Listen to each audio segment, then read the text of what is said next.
To say that Gertrude Robinson never had a friend would not be true. She was close in her way to many people, but looking back, I wonder if she ever realized just how strongly she herself reeked of the lonely. When she first joined the Archives, she took the place of a man named Angus Stacy, whose face was torn from his skull by a creature of masks and smiles. Gertrude had thought of it as the grinning wheel, and it was one of the first things to fall at the hands of the Institute's new Avenger. Appropriately enough, Gertrude used fire. She had some small knowledge of the truth of things when she first took the position, enough knowledge to be dangerous, as the old saying goes, but also enough to be cautious. And it was leaning into this second inclination that kept her alive through those first few years.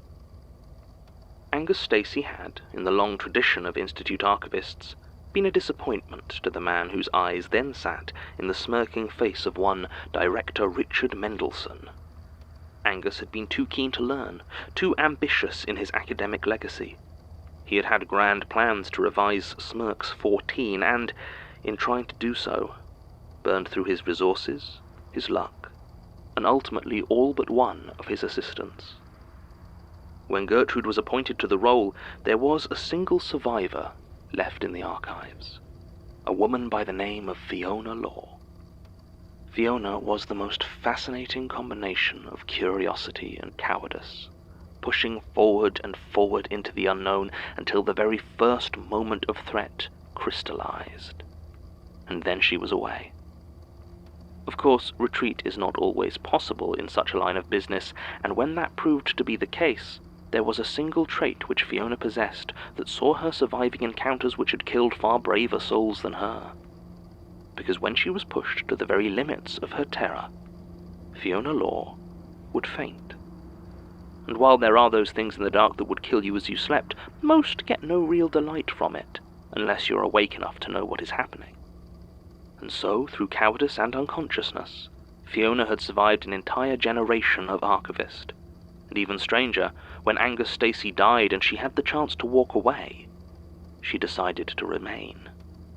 She had never got deep enough into the mysteries that plagued her to slake that burning curiosity, and she never would. Alongside this inherited survivor, Gertrude would add two more assistants, Eric Delano and Emma Harvey.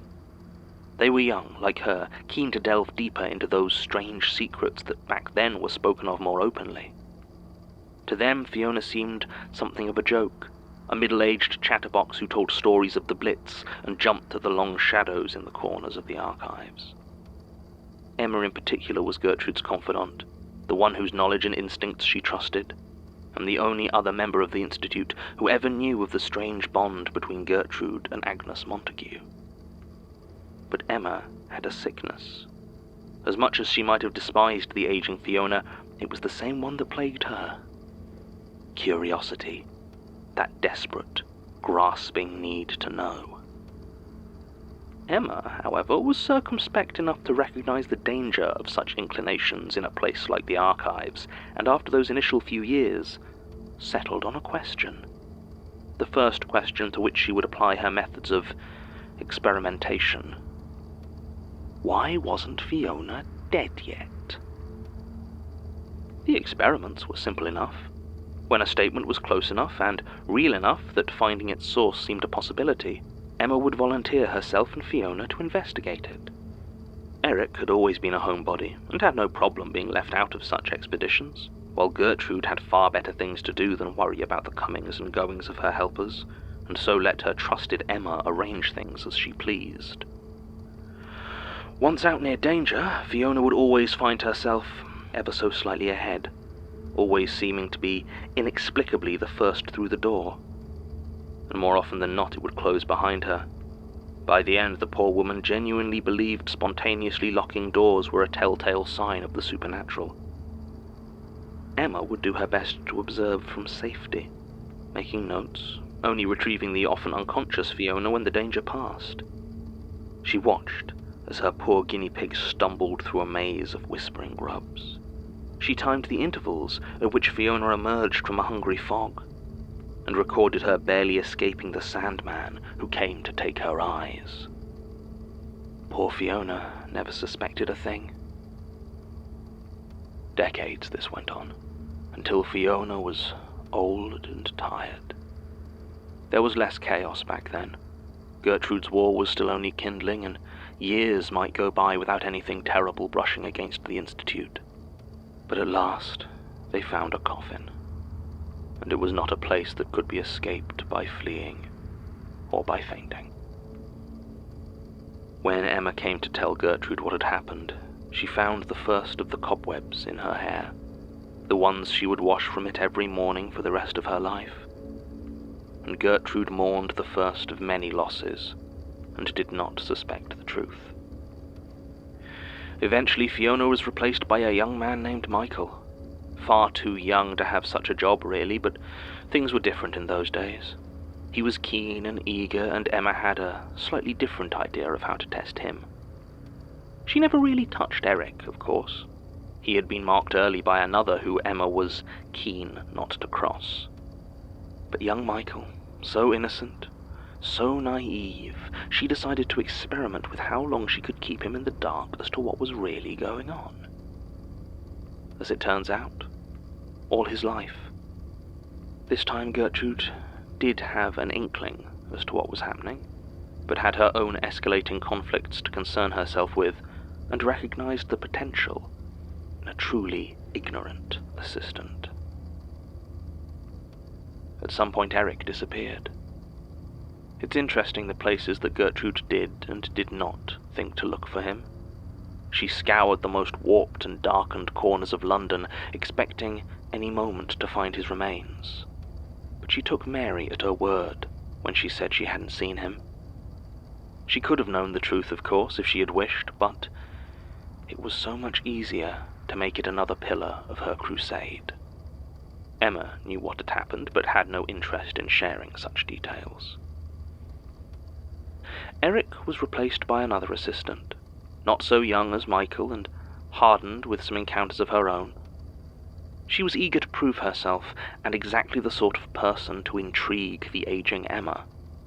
There was a fire to Sarah Carpenter, perhaps the one which led to Gertrude hiring her, and Emma's curiosity ignited once again, this time keen to find out exactly what it would take to break this brave investigator of the unknown. By this point Gertrude was fully lost to her plots and plans and struggles, and as long as her assistants played their parts when asked, she paid them no more mind. And the frequency of genuine encounters grew as the season of hurried rituals came nearer. It wasn't hard for Emma to convince her younger colleague to take the lead in their inquiries. She took Sarah to a cave and sent her deep inside to see how far it went. There was no end, and the darkness was deeper than an absence of light would allow, but Sarah held firm to her cable, and Emma was gracious enough to pull her back into the light. She took Sarah to the woods with a strange book of astronomy, and suggested she go and chart the stars. The brave stargazer stayed beneath the canopy, and never quite lost herself to the cosmos, though sometimes when Emma looked into her eyes, she could still see a reflection of uncanny constellations. She even convinced Sarah to stay inside an old man's house, desperate to see her eaten by a hungry daw, but was again disappointed. And all through it Gertrude could not see what was happening, and certainly the spider smoothed things, elided questions, wiped away evidence, but it barely had to. Far better to feed Gertrude a steady string of plans to foil and rituals to derail. Sarah's luck ran out when Gertrude and Michael were away on that last trip to a frozen island that did not exist. Emma had been given the statement of a widow, whose life and home and partner had been taken by a man who, as she put it, burned on the inside. And so Sarah and her secret tormentor went looking for this being, and they found him standing in the smoking ruin of an old farmhouse.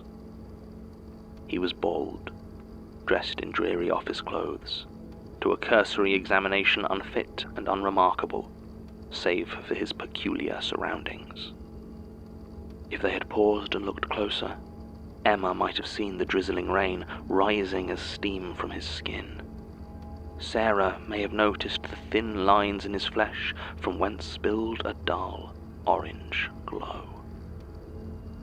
But they didn't, and as was her custom, Emma allowed her old knees to betray her, falling behind her companion.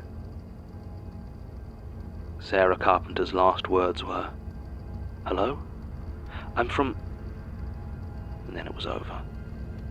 He split open like a flower bud blooming, and inside there was only the most terrifying heat. She had no time to run. By the time she thought to scream, it was too late, as the thing enveloped her, closing tight, until she was simply more ash, trapped forever inside that charred and hollow shell. Emma knew as she ran that she might have gone too far.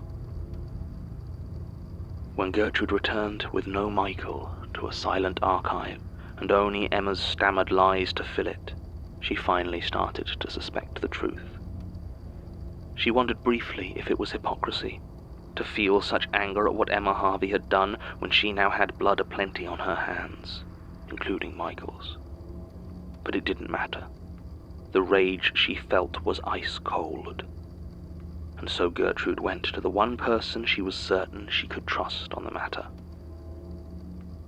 Agnes Montague and Gertrude Robinson only ever met once in their lives. Even if the lightless flame had allowed it, what would there have been to say? The bond between them, real as it was no one's choice but the Webbs, and neither of them were keen to play its game any further than they had to.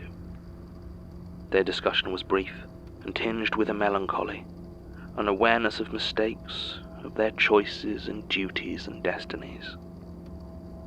Neither of them smiled, but Agnes did confirm what Gertrude knew, and the details of Sarah's suffering only sharpened that deep and wounded hatred. It was a trivial matter to convince the man who now watched from the skull of Elias Bouchard to allow it, so long as the deed did not take place within the archives itself. But it didn't need to. An employee's home address is a simple thing to acquire. When Emma Harvey awoke to the searing heat, she knew she was already dead, as the fire took her and left her flesh running off her bones like oil. All she willed was not to give it the satisfaction of being afraid. I wonder if it would have upset Gertrude to learn that, even at the end, Emma had no idea it was her that had arranged it. Maybe not. For all her anger, there was no thirst for revenge in the Archivist, only an eagerness to expunge an infection that had gone unnoticed for too long. And with that, Gertrude Robinson was without assistance. She never hired another. She worked with those that seemed useful until they were no longer so. Leitner, Decker, Key, even Solacer on occasion. But she never again allowed herself to trust.